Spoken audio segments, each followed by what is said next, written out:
Olá, meu nome é Gustavo Meirelles, médico radiologista, empreendedor na área da saúde e presidente do conselho da IDR, Inteligência Diagnóstica Remota. Este é mais um episódio do ExpertCast, podcast focado em inovação em saúde, com apoio da Agfa.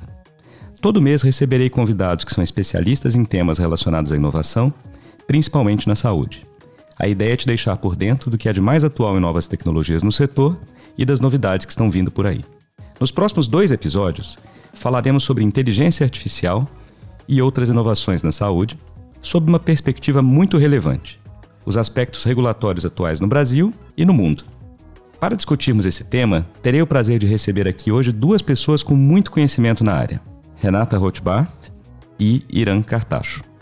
A Renata é advogada e atua assessorando clientes das indústrias de Life Sciences e saúde digital. É especialista em direito médico, além de mestre e doutoranda pela Universidade de São Paulo. O Iran é engenheiro mecânico, mestre em saúde pública, políticas públicas, gestão e cuidado em saúde pela Fiocruz, atualmente trabalhando na gerência de tecnologia e equipamentos da Anvisa e responsável pela regulação de softwares como dispositivos médicos. Oi, Renata. Oi, Iran. Prazer ter vocês aqui hoje para falarmos sobre aspectos regulatórios dos dispositivos médicos e da inteligência artificial na saúde. Obrigada, Gustavo. Obrigada, Irã. Prazer estar com vocês e com quem está nos ouvindo também. Obrigado a todos. É um prazer estar aqui com vocês para trazer esclarecimentos aí para o mercado. Legal, pessoal. Bem, nós temos falado muito de inteligência artificial nos últimos meses. Inclusive, os nossos últimos 4 episódios do ExpertCast foram focados nesse tema. Então, eu convido você, nosso ouvinte, a explorar esses últimos episódios e saber um pouquinho mais sobre a visão de médicos e também um cronista, Antônio Prata, a respeito do tema e inclusive suas implicações na humanidade. O assunto desperta muito interesse, mas também nos traz algumas preocupações e angústias, tanto para o público leigo quanto para aqueles que estão muito envolvidos no tema. E aí, nesse cenário, conhecer melhor o panorama de regulação da inteligência artificial, de dispositivos e soluções na saúde, não só no Brasil, mas mundo afora, é extremamente importante. Então, nós vamos bater um papo aqui hoje com a Renata e com o Irã, para que possamos nos atualizar sobre o assunto. Eu vou começar com você, Renata. Eu também sou empreendedor na saúde e muitas vezes tive dúvidas a respeito de aspectos regulatórios de soluções no setor. Então, mesmo quando eu queria trazer alguma empresa para o Brasil, um produto ou criar alguma coisa nova, eu não tinha conhecimento.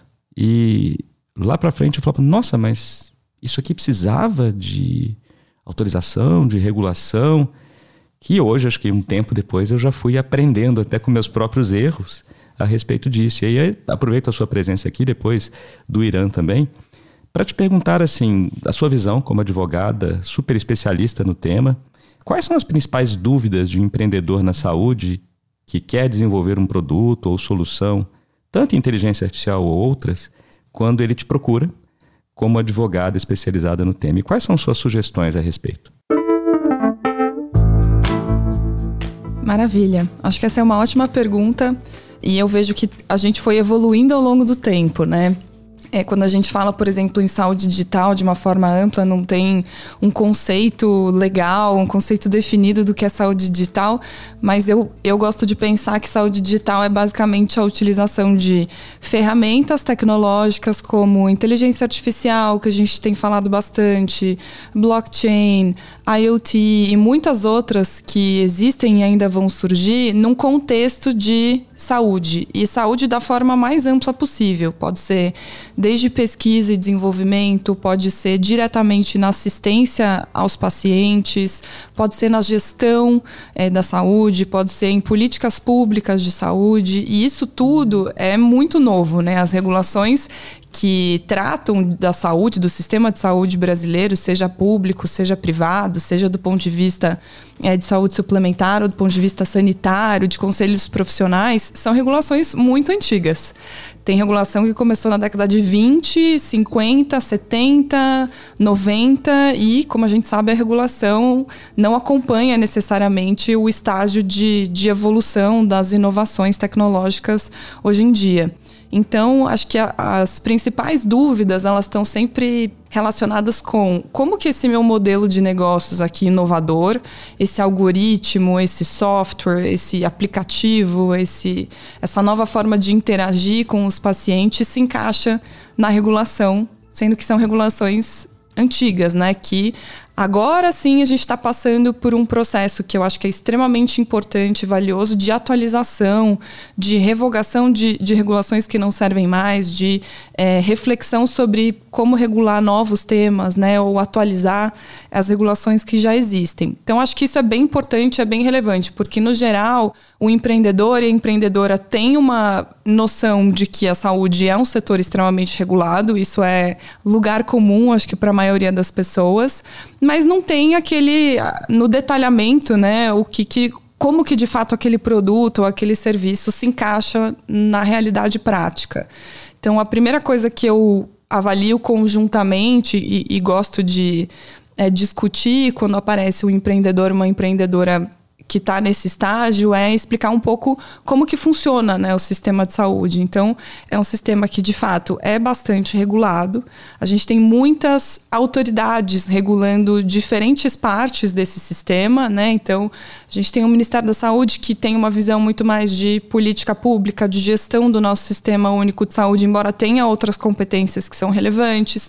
Tem a Anvisa, que eu nem vou me arriscar de falar aqui, vou deixar para o Irã, que seria muito amador da minha parte fazer isso. Tem a ANS, que é a Agência Nacional de Saúde Suplementar, que regula de alguma forma o setor privado, né, de planos e de seguros de saúde. Tem os conselhos profissionais de saúde, que têm um papel muito importante nessa definição de modelo de negócios, porque no fim do dia eles definem ali os limites, o que cada profissional pode ou não fazer. E isso a gente sabe que, por exemplo, no contexto de telesaúde foi bem relevante. Telemedicina, telefarmácia, telenutrição, tudo isso demandou uma atualização por parte dos próprios conselhos profissionais em relação a essa visão de interação remota, né, com os pacientes.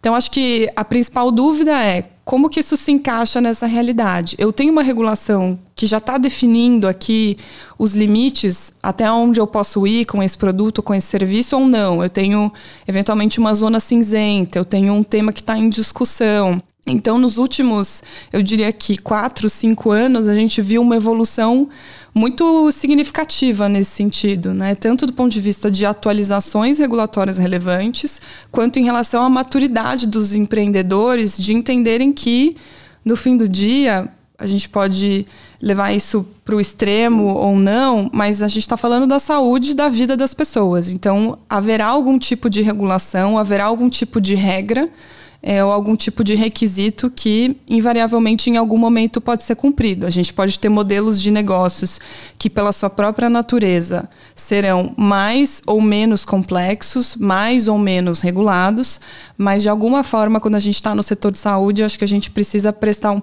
atenção nesse ponto de quais são as regulações aplicáveis, né, como que esse produto ou serviço, de fato, é regulado.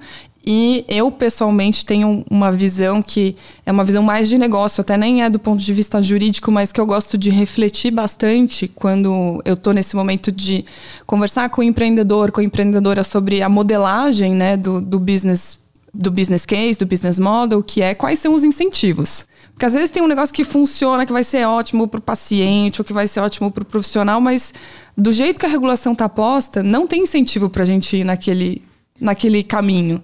E isso acaba sendo muito importante para, de alguma forma, ajudar ou ser um desafio na evolução desse modelo de negócios, na evolução do negócio como um todo.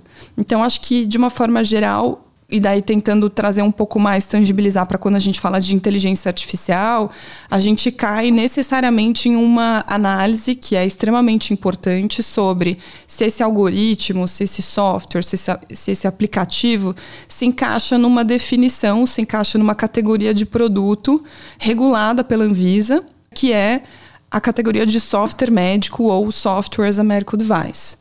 E daí a gente tem uma série de requisitos que a gente pode falar ao longo aqui do nosso papo e que definem se de fato esse produto vai ser considerado regulado como um medical device seria, ou se é um algoritmo que por alguma razão, pelas suas próprias funcionalidades, acaba não caindo nessa definição. E, eventualmente, a gente tem outras regulações, como é a expectativa de que a gente vá ter aí num futuro curto, médio prazo, uma regulação específica de inteligência artificial, mas não necessariamente vai cair nessa categoria.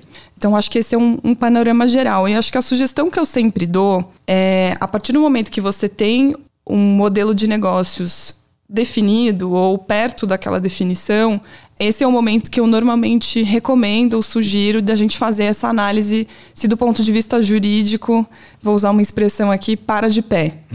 Que às vezes o negócio, do ponto de vista financeiro ou do ponto de vista tecnológico, funciona, legal, bacana, mas do ponto de vista jurídico, eventualmente a gente vai ter que estruturar, formatar de uma outra maneira, e daí é muito importante a gente fazer isso num estágio inicial de quando a gente está desenvolvendo.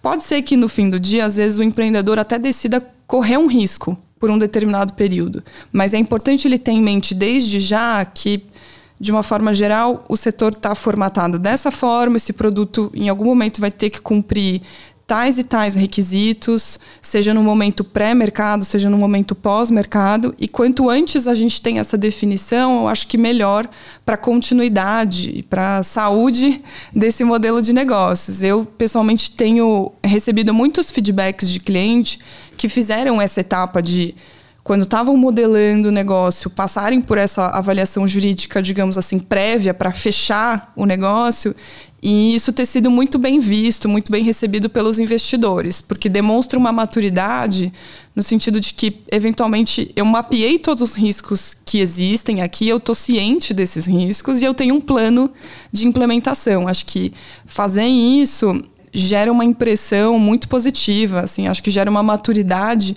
que o investidor vai olhar e vai falar, putz, essa pessoa aqui viu, entendeu que é um negócio de fato regulado e que no fim do dia esse modelo de negócio ele vai evoluir ao longo do tempo. Então acho que isso é super importante.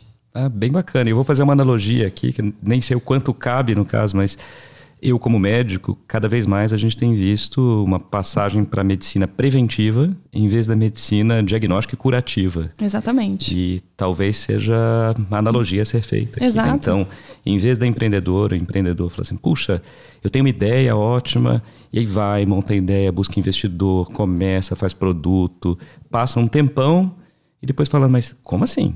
Isso é regulado? Exato. Precisa aprovação? Nossa, mas agora...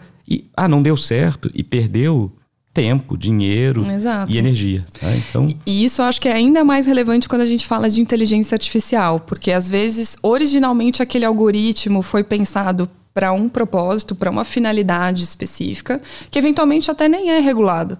Mas a gente sabe que isso vai mudar muito rápido, né? Esse tipo de tecnologia, por natureza, tem uma evolução diária. Então, daqui 6 meses, pode ser que esse algoritmo, de fato, se encaixe naquela categoria de softwares a medical device. Então, fazer essa análise prévia de entender quando que, eventualmente, eu vou chegar nesse lugar ou vou ter que, eventualmente, atualizar o meu registro, a minha notificação, para estar regular em razão dessas novas funcionalidades, desses novos propósitos que o meu algoritmo passou a servir, é extremamente importante. Muito bom, obrigado. Eu vou passar para o Irã agora, vou aproveitar, a gente está falando aqui de regulação e dos passos, né, de cada empreendedor em saúde, e quero novamente agradecer a presença do Irã aqui representando a Anvisa. Acho ótimo, né, porque assim, muita gente nem sabia que, talvez o público leigo, né, nem sabia que a Anvisa existia, e acho que pela Covid, vacinas e o papel super relevante que a Anvisa desempenhou e vem desempenhando durante todo esse período, as pessoas começaram a prestar mais atenção e a ver que assim, puxa, não adianta, eu vou colocar um produto no mercado, ele tem que passar por uma regulação, e eu faço o paralelo também com a indústria farmacêutica, né, os ensaios clínicos de diversas fases, e a gente está indo agora para a saúde digital e esquece que a saúde digital também é regulada e tem que passar por diversas fases de aprovação. E aí queria saber de você aqui, representando a Anvisa, e pegando também essa mesma linha da Renata, né, quais seriam os principais pontos de atenção que alguém que esteja empreendendo em saúde deveria ter quando desenvolvendo, seja um dispositivo médico, um produto à base de inteligência artificial, quando que ele deveria procurar mais informações, procurar a Anvisa, e também em que fases que a Anvisa se envolve nesse processo. Então conta um pouquinho mais pra gente. Antes de mais nada, eu gostaria de agradecer a oportunidade e informar que a Anvisa preza esses momentos onde ela tem a oportunidade de estar atingindo um público maior e trazendo informações sobre o processo regulatório para a população e para os desenvolvedores, para que eles tenham uma compreensão maior do papel da Anvisa e do tipo de proteção que é desenvolvida e que é disponibilizada para a população através do processo que a Anvisa supervisiona sobre os produtos que estão sobre o guarda-chuva regulatório da Anvisa.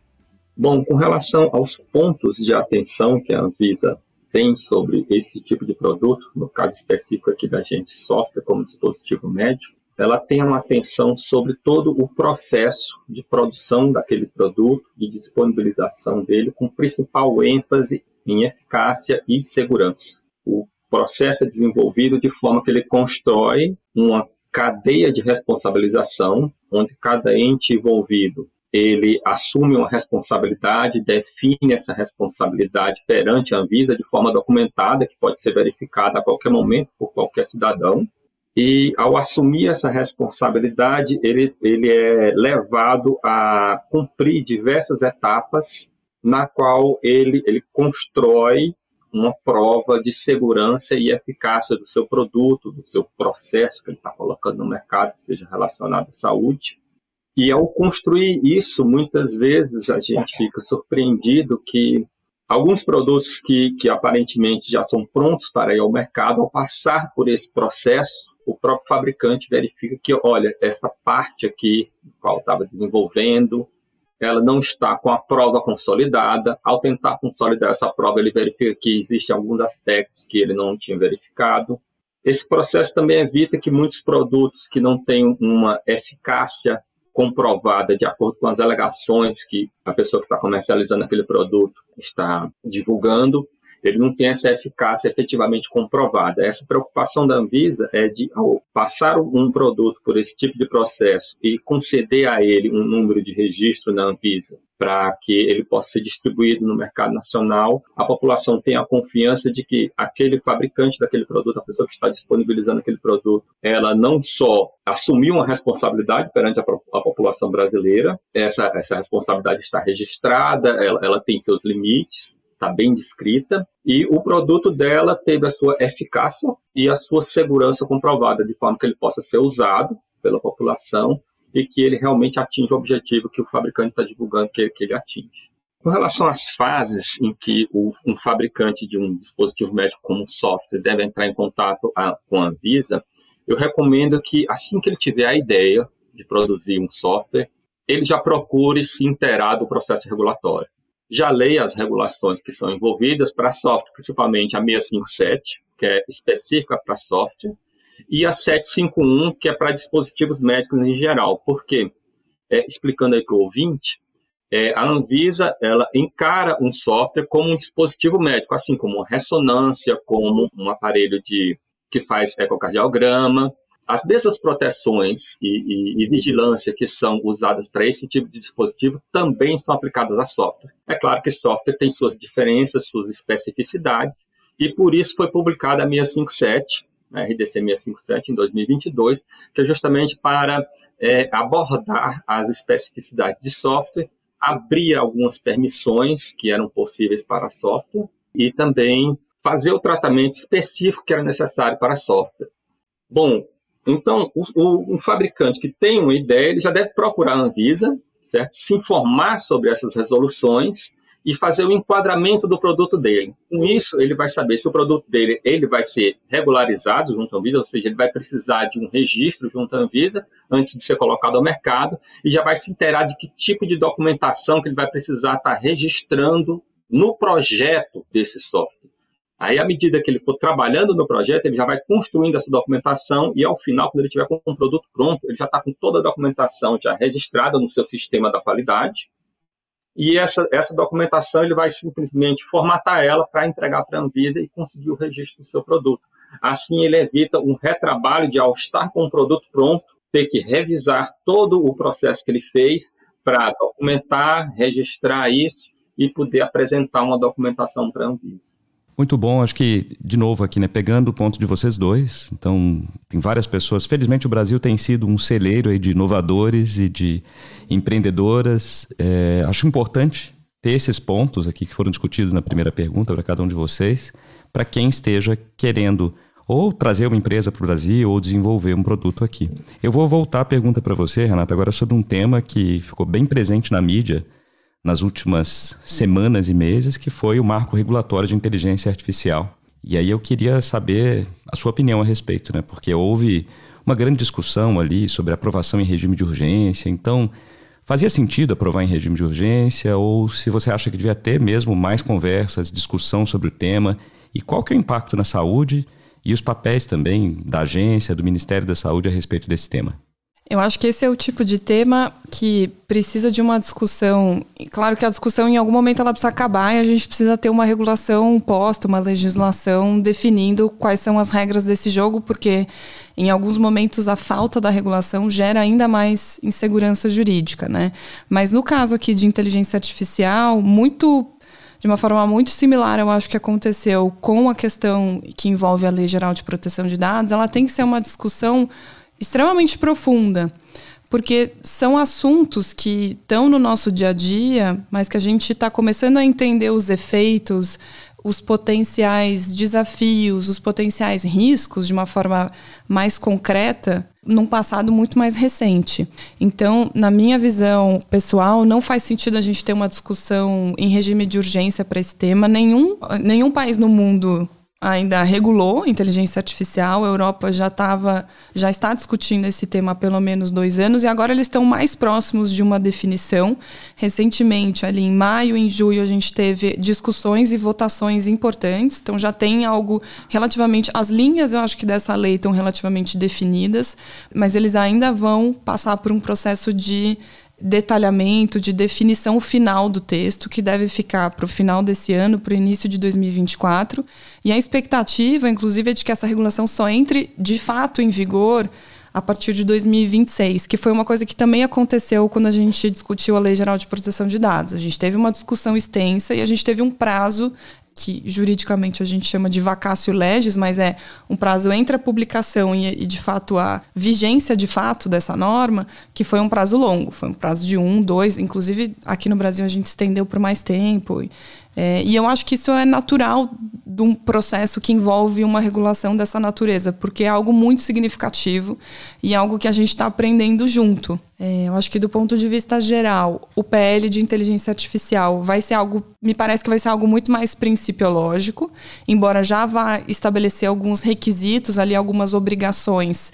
E aqui eu acho que a gente tem muito a aprender com o setor de saúde, porque de tudo que a gente viu até agora em relação às minutas que estão sendo discutidas, o próprio projeto de lei substitutivo mais recente, toda a regulação da inteligência artificial vai se dar a partir de uma análise de classificação de risco, que é o que o setor de saúde já faz há um bom tempo. Acho que a gente vai ter bastante para aprender aqui, porque no fim do dia, quanto maior for o risco daquele algoritmo, maior vai ser a regulação, os requisitos, enfim, o nível de fiscalização, de acompanhamento. Então, acho que, do ponto de vista prático, esse PL tende a ser mais principiológico, embora já vá estabelecer aqui, de alguma forma, requisitos e obrigações, mas a implementação, de fato, especialmente quando a gente está falando da realidade de software médico, de software as a medical device, vai caber à Anvisa, principalmente pela própria competência que a Anvisa tem de fiscalizar, regular esse tipo de produto.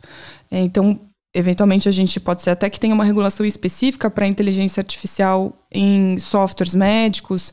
De novo, se de fato esses softwares caírem nessa definição, e daí aqui eu acho que eu posso até tentar dar um resumo geral de o que se encaixaria, né, nessa definição.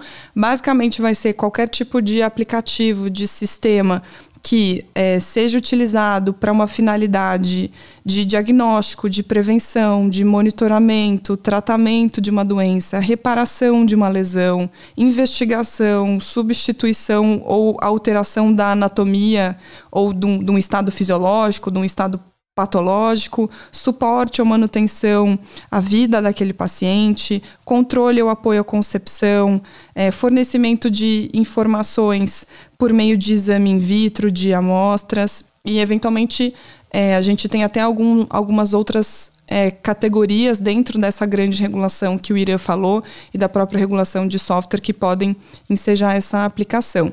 Já por parte do Ministério da Saúde, eu acho que a gente eventualmente até pode esperar, não sei se efetivamente uma regulação, mas sem dúvida ele precisa ter um posicionamento sobre como que essa ferramenta de inteligência artificial vai passar a ser utilizada no ambiente de política pública ou do próprio Sistema Único de Saúde. Indiretamente, eu acho que até já existe, né? A inteligência artificial ela já permeia o nosso dia a dia e, sem dúvida, já tem algum nível de aplicação, ainda que indiretamente, nos sistemas de saúde, mas em algum momento eu acho que o Ministério vai se deparar e vai ter que criar um posicionamento sobre como isso de fato vai ser implementado, considerando toda a competência que ele tem de gerir o sistema público de saúde, de gerir políticas públicas de saúde. Pode ser que essa inteligência artificial não vá ser utilizada diretamente na assistência, mas na própria gestão dos processos, e daí, sem dúvida, isso vai demandar uma atenção e uma decisão por parte do Ministério, né? Muito bom, muito bom. É importante sabermos também, né, que tem uma lista extensa de produtos e soluções, né, que serão sujeitas à regulação e saber também que o Brasil já está olhando isso de perto, né? Nós estamos num caminho aí muito bem feito. Nós vamos falar no próximo episódio sobre as redes generativas, então aqui ChatGPT, Bard e os demais, e como é que ficam nisso também. Mas para a gente fechar esse primeiro episódio, eu vou voltar a pergunta aqui para o Irã sobre um outro tema que eu também acho bem relevante, que são os vieses em inteligência artificial, especialmente na saúde, né? Eu falei aqui das fases pelas quais um medicamento deve passar, né? Os ensaios clínicos, ter muito bem mapeado quais são os efeitos colaterais. Então tem a bula ali que todo mundo não lê, né, quando tem um medicamento, mas tem uma bula com os efeitos colaterais descritos, as suas indicações, interações medicamentosas. E aí eu queria saber do Irã, para a gente fechar esse primeiro episódio, como que funciona essa parte na regulação de inteligência artificial na saúde, né? Quais os cuidados que nós devemos ter para evitar ou para minimizar esses vieses? Bom, como a Renata bem já pincelou aí, não existe um tratamento específico para a inteligência artificial atualmente na regulação. A inteligência artificial ela é tratada como uma solução, dentre as diversas soluções que são utilizadas para desenvolver produtos para assistência à saúde, né?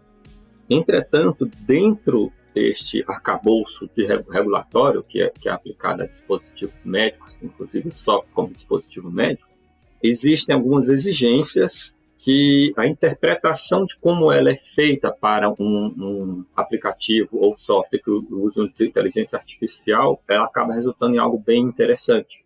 O desenvolvedor de um produto que usa inteligência artificial no seu software para atingir o objetivo médico, ou seja, a inteligência artificial ela não está ali como um acessório para ajudar o funcionamento do software em outras funções, mas sim como uma ferramenta que vai ajudar o software a atingir o seu objetivo médico, ou seja, fazer o seu diagnóstico ou tratamento, como muito bem a Renata citou aí, quase descrevendo aí de cor a definição de dispositivo médico da 751. Bom, se a inteligência artificial é usada nessa função, então ela é foco da Anvisa. E o que é que a gente exige quando o fabricante está submetendo esse produto para a Anvisa?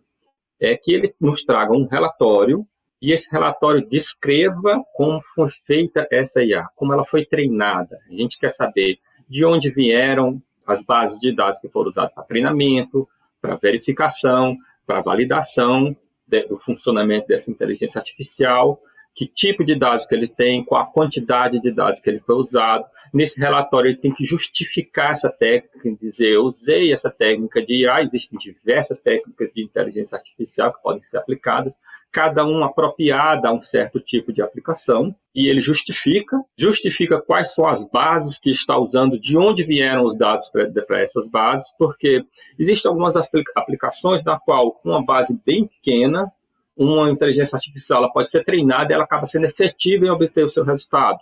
Entretanto, para outros tipos de aplicação, geralmente aplicações que envolvem imagens, que envolvem sons. A base de dados ela precisa ser bem maior. É claro que a Anvisa ela não testa produtos. A gente não tem um laboratório, a gente coloca os produtos lá, submete ele a testes. Certo? A gente exige que o fabricante faça esses testes ou que ele submeta a um laboratório certificado para fazer esse tipo de teste. Quem traz essa informação de que o produto foi testado e comprova a eficácia e segurança dele é o fabricante. Faz parte do conjunto de documentações que ele traz para a gente e que formata a responsabilidade que ele está assumindo nesse ciclo. Então, a inteligência artificial, quando ele faz esse treinamento, e se for uma aplicação inovadora, não seja aquelas aplicações de inteligência artificial já clássica, como, por exemplo, tratar uma imagem radiológica e apontar pontos de interesse, isso é uma tecnologia já antiga, a gente tem diversos produtos regularizados com isso, mas se for uma aplicação de inteligência artificial inovadora, ele vai ter, além desse relatório, descrevendo como foi treinado, como ela foi desenvolvida, justificando tudo isso, que faz parte da descrição do produto, ele também vai ter que nos trazer uma pesquisa clínica com o produto em si. Essa pesquisa clínica vai comprovar que o produto, ao ser usado num público, ele não ensejou em algum erro que não havia sido previsto anteriormente, e ele funcionou adequadamente.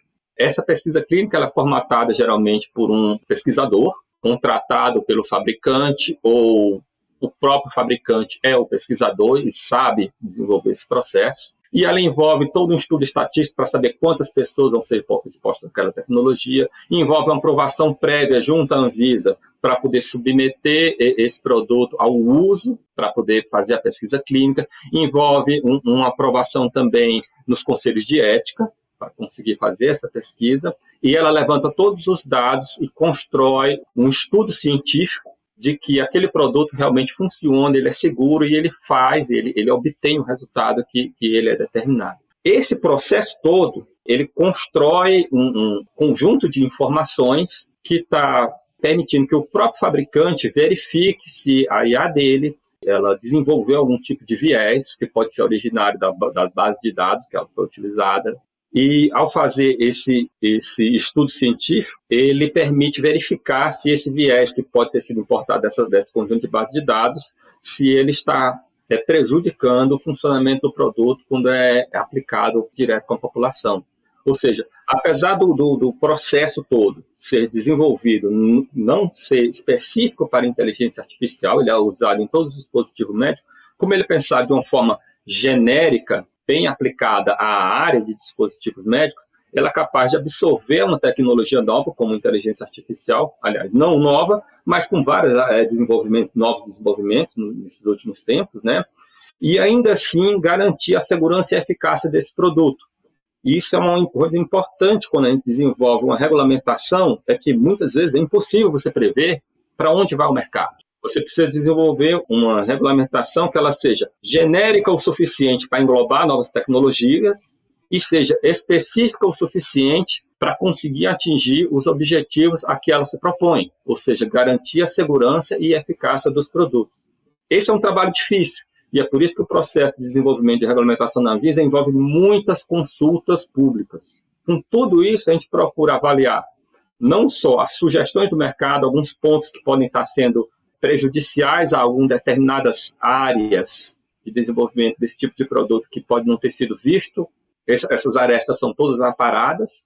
E a gente também recebe sugestões sobre tecnologias que estão ainda ali no berço, que ainda não adentraram o mercado e que podem ter algum problema de acordo com alguma especificidade que já pode estar escrita ali na regulação.